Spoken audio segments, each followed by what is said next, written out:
Bismillahirrahmanirrahim. Assalamualaikum warahmatullahi wabarakatuh. Perkenalkan, saya Siti Nurhaliza. Di sini saya akan mempresentasikan hasil wawancara saya mengenai pemecahan masalah atau problem solving. Sebelumnya, kepada yang terhormat Ibu Dr. Randa Zikri Neni Iska MC, selaku dosen pengampu mata kuliah Bimbingan Konseling PAI. Oke, mengenai problem solving atau pemecahan masalah. Pemecahan masalah atau problem solving merupakan proses untuk menemukan solusi dari suatu masalah atau tantangan. Artinya, adalah bagaimana cara guru BK dan pihak sekolah dalam menemukan solusi terhadap permasalahan yang ada di sekolah tersebut dalam menangani masalah-masalah yang terjadi di sekolah tersebut.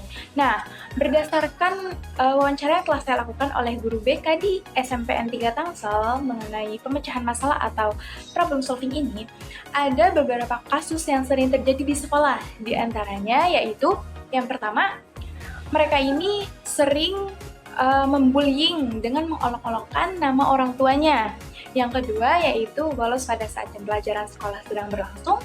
Yang ketiga yaitu memainkan handphone pada saat jam pelajaran sekolah sedang berlangsung. Nah, kasus-kasus tersebut ini rata-rata dilakukan oleh siswa kelas 7. Kenapa? Karena siswa kelas 7 ini merupakan masa peralihan dari kanak-kanak ke masa remaja gitu. Nah, masih banyak di antara mereka ini yang belum mandiri dan juga sifatnya itu masih kekanak-kanakan gitu. Nah, mengenai kasus pembulian ini ya, contohnya misalnya nih, si A bernama Doni, si B bernama Dani, si C bernama Ilham. Di mana si Dani ini mengetahui nama orang tuanya Ilham yaitu Doni. Nah, ketika si Dani ini ingin memanggil namanya si Doni, maka dia akan memanggil dengan nama yang keras dengan maksud untuk mengolok-olokkan nama orang tuanya si Ilham. Nah, mengenai kasus pembulian ini biasanya disebabkan karena sudah menjadi kebiasaan waktu SD-nya. Apalagi ada di antara mereka tuh dari SD itu sudah berteman gitu sampai SMP. Terlebih lagi jarak rumah mereka yang dekat sehingga ketika mereka ada problem atau masalah di lingkungan rumahnya, maka permasalahan tersebut akan dibawa-bawa ke sekolah. Lalu solusi yang diberikan oleh guru BK dalam menangani kasus pembulian ini ialah dengan cara mengadakan sosialisasi mengenai etika, stop bullying, dan juga memberikan perhatian khusus kepada siswa yang bermasalah tersebut.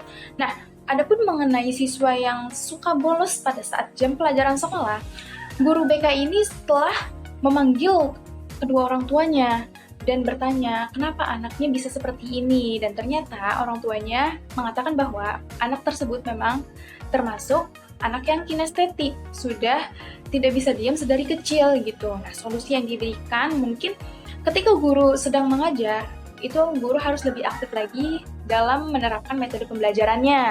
Nah, misalnya nih, memberikan games pada saat pembelajaran sedang berlangsung, dan games tersebut tentunya berdasarkan materi pembelajarannya yang menyangkut materi pelajaran tersebut.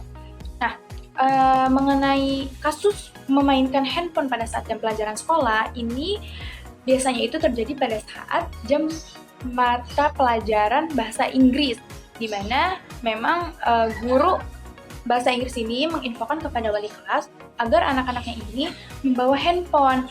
Tetapi ketika jam pelajaran tersebut telah berakhir, maka handphone tersebut dikumpulkan kepada wali kelas. Namun, ada 1-2 orang yang tidak mengumpulkan. Nah, solusi yang diberikan wali kelas, mungkin wali kelasnya akan menyita handphone tersebut agar anak tersebut jera dan tidak melakukan kesalahannya lagi. Selanjutnya yaitu di sini ada beberapa tahapan yang dilakukan oleh pihak sekolah dalam menangani kasus-kasus yang terjadi di sekolah. Yang pertama itu melalui wali kelasnya terlebih dahulu. Kenapa? Sebab wali kelaslah yang paling tahu bagaimana sifat dari siswa-siswanya tersebut. Nah, ketika wali kelas tersebut sudah tidak bisa lagi menangani kasus tersebut, maka wali kelas akan menyerahkannya kepada guru BK untuk ditindaklanjuti. Di mana di guru BK ini mereka akan melakukan pendekatan, ditanyain apa masalahnya, bagaimana masalahnya, gitu, ada masalah apa. Nah, ketika sudah dilakukan pendekatan tapi itu tidak mempan gitu, maka guru BK akan memanggil kedua orang tuanya untuk bekerja sama dalam membimbing anak tersebut gitu. Jangan sampai guru di sekolah membimbing anaknya tetapi anak tersebut tidak mendapatkan perhatian yang khusus dari orang tuanya di rumah. Lalu ketika guru BK ini sudah tidak bisa lagi menangani kasus tersebut di sekolah, maka guru BK ini akan menyerahkannya kepada wakil kepala sekolah bidang kesiswaan. Ketika wakil kepala sekolah bidang kesiswaan ini sudah tidak bisa lagi menangani kasus tersebut karena mungkin sudah terlalu berat kasusnya, maka wakil kepala sekolah bidang kesiswaan ini akan menyerahkannya kepada pihak yang lebih tinggi lagi, yaitu kepala sekolah, di mana kepala sekolah ini nantinya akan menyerahkannya kepada orang tua. Karena ketika mereka masuk ke sekolah tersebut, sebenarnya pihak sekolah dan orang tua ini sudah melakukan perjanjian di mana orang tua sudah menandatangani surat pernyataan kalau misalnya memang anaknya ini melakukan pelanggaran yang tingkat tinggi, maka mereka bersedia untuk mengambil anaknya kembali. Nah, untuk hukumannya sendiri itu tidak tertulis gitu, tetapi ketika ada yang melanggar, maka langsung diberi hukuman oleh wali kelasnya, dan itu pun terserah wali kelasnya. Wali kelasnya mau memberi hukuman apa terhadap anak tersebut gitu. Nah, dalam memberi hukuman ini sebenarnya bukan ranahnya guru BK gitu, karena guru BK di sini berperan hanya sebagai membimbing siswanya saja gitu. Ketika siswa mempunyai masalah, maka siswa tersebut cerita kepada guru BK, dan guru BK lah yang akan membukakan pikiran mereka untuk menemukan solusi yang tepat terhadap permasalahan yang sedang dihadapinya. Lalu di sini ada upaya yang dilakukan oleh pihak sekolah untuk mengantisipasi terjadinya tawuran, narkoba, dan lain sebagainya, yaitu dengan cara bekerja sama dengan polsek dan sering melakukan pembinaan di sekolah. Nah, sekolah juga sering melakukan razia terhadap siswa-siswanya untuk mengecek barang apa saja sih yang dibawa oleh siswanya tersebut, dan mereka juga sudah mensosialisasikannya kepada orang tuanya, sudah memberitahukan kepada orang tuanya bahwa barang apa saja yang boleh dibawa dan barang apa saja yang tidak boleh dibawa.